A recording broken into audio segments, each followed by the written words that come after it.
aimé, tu nous fais dans la joie et la bonne humeur. Alors si vous aimez Animal Crossing et les sectes, oui, Cult of the Lamb est fait pour vous.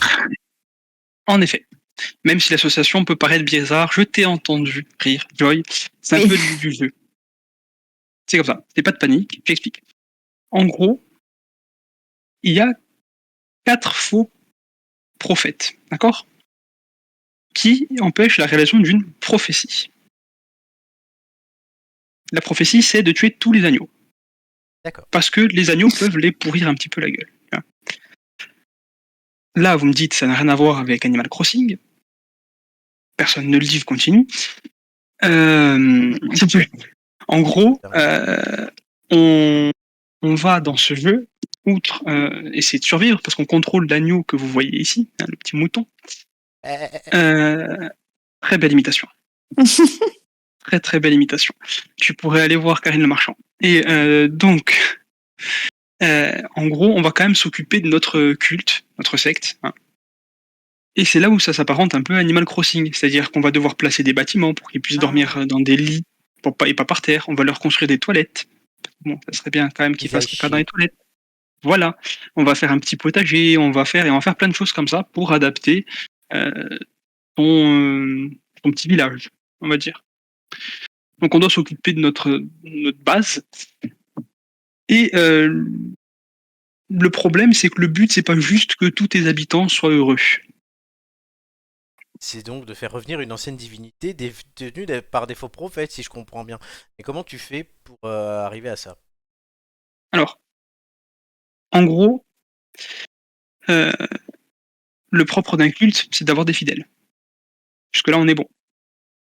Il faut donc en recruter.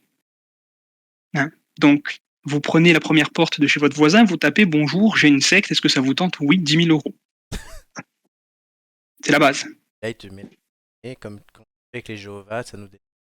Voilà, exactement. Sauf que là, c'est pas du tout ça, parce que tu te dis bien que c'est un jeu vidéo, c'est pas un simulateur de témoin de Jéhovah. Donc, Témoin de Jéhovah Simulator. Ça serait très intéressant. Donc, en gros, les 4 faux prophètes, voilà, ont emprisonné une divinité qui va nous sauver au moment où on est abattu. On est le dernier agneau dans cet univers-là. Et donc la divinité nous sauve et nous dit, bon, ben, à partir de maintenant, par contre, Coco, je t'ai sauvé la vie, mais tu me fais revenir. Pour faire revenir, qu'est-ce qu'il faut? 3 cuillères à soupe de sucre et poutrer la gueule aux faux prophètes. C'est tout simple. Il faut les détruire, les tuer, et pour ça, on va avoir des donjons. Donc, on va avoir 4 donjons, parce qu'il y a 4 faux prophètes, qu'on va parcourir de façon procédurale. J'ai employé un mot vulgaire, mais c'est comme ça. C'est-à-dire qu'en gros, ça va être généré aléatoirement. Et dans ces donjons, en plus d'essayer d'atteindre ces faux prophètes, c'est-à-dire qu'on va évoluer de salle en salle, on va, avec nos petites armes, tout ça, pour arriver donc au boss de ce donjon, et essayer de poutrer la gueule à ces gens. Mais ça nous permet aussi de récolter des ressources. Et ces ressources vont nous servir pour notre... Vous êtes chaud ce soir, base. Base, ouais. J'essaie de comprendre où tu en vas en fait. Mais j'en viens au fait que tout est lié. C'est-à-dire que on va avoir nos fidèles qui vont avoir besoin de lits. Pour un lit, il faut du bois, on est d'accord. Ouais, donc tu vas aller dans ton donjon. Tu vas poutrer tes ennemis, etc. Et tu vas récolter au passage du bois. Et tu as des arbres, donc forcément, on est moderne, on est au 21e siècle, tu coupes les arbres. Sandrine Rousseau. Exactement. Non, attention, c'est du harcèlement. Elle s'en fout des arbres. Attention, c'est du harcèlement. Donc tu reviens, tu construis. Tes fidèles vont encore plus croire en toi.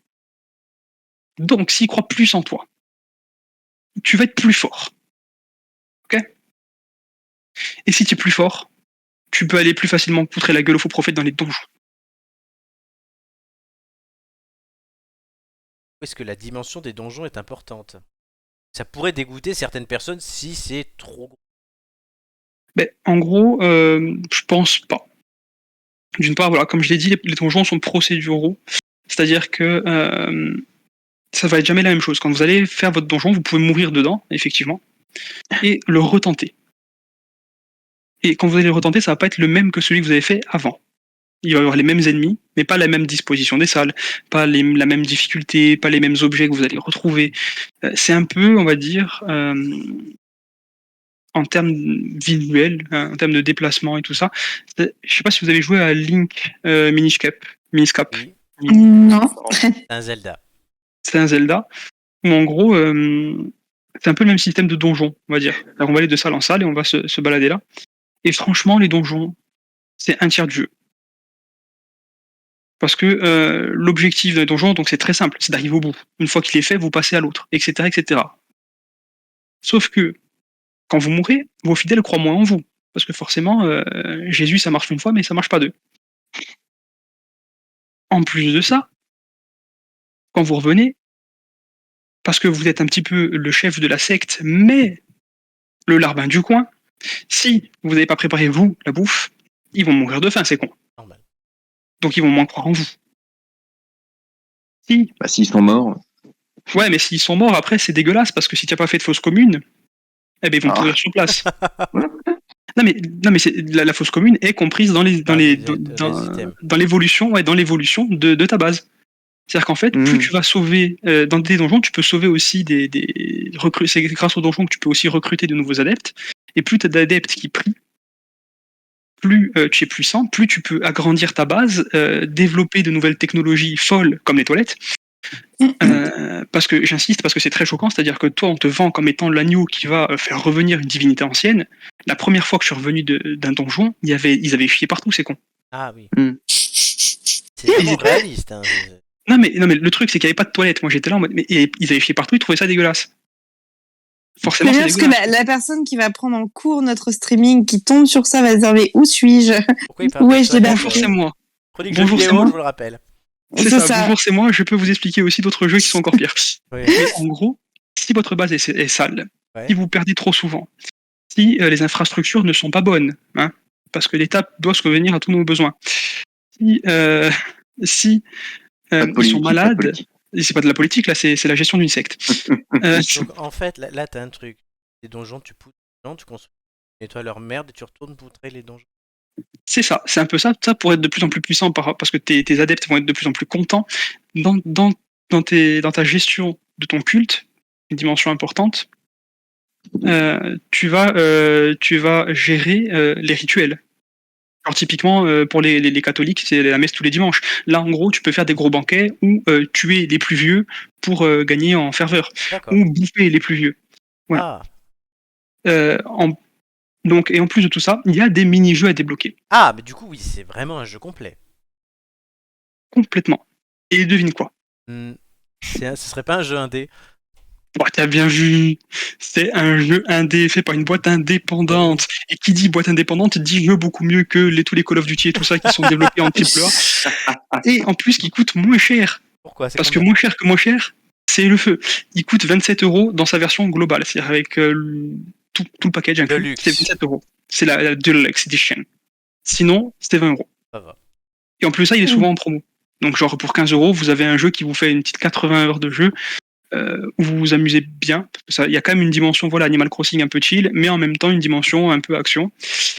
C'est dispo sur toutes les plateformes, c'est-à-dire Switch, PlayStation, Xbox, Ordi et même les Mac. Ah oui. Et ouais, c'est dispo partout. C'est ça, la grande famille des jeux indés, c'est ça. Et pour moi, franchement, ce jeu, c'est un grand oui. Déjà par le design, les décors, le dessin et tout, très très bien travaillé. C'est un style très particulier. Comme diraient certains, c'est pas piqué des hannetons. Mais j'ai oublié de le dire en début d'émission. Mais je suis là pour t'attraper, voyons. C'est une vieille rustine est toujours là. Hein. Ouais. Et en plus de ça, point très important sur toute cette chronique qui dure vachement longtemps, c'est que t'as même pas eu besoin de me relancer pour que je conclue. Oui, mais c'est ce que je vois, puisque du coup, j'ai plus qu'à prendre ma retraite après 100 émissions, quasiment. Eh oui, la relève est là. Bien joué. J'ai nettoyé votre caca. Bien joué. Merci Doumé, qui retournera après l'émission nettoyer le caca de ses... Je suis en train de le faire. Ah oui, d'accord. Tu m'enverras des photos. Bien sûr.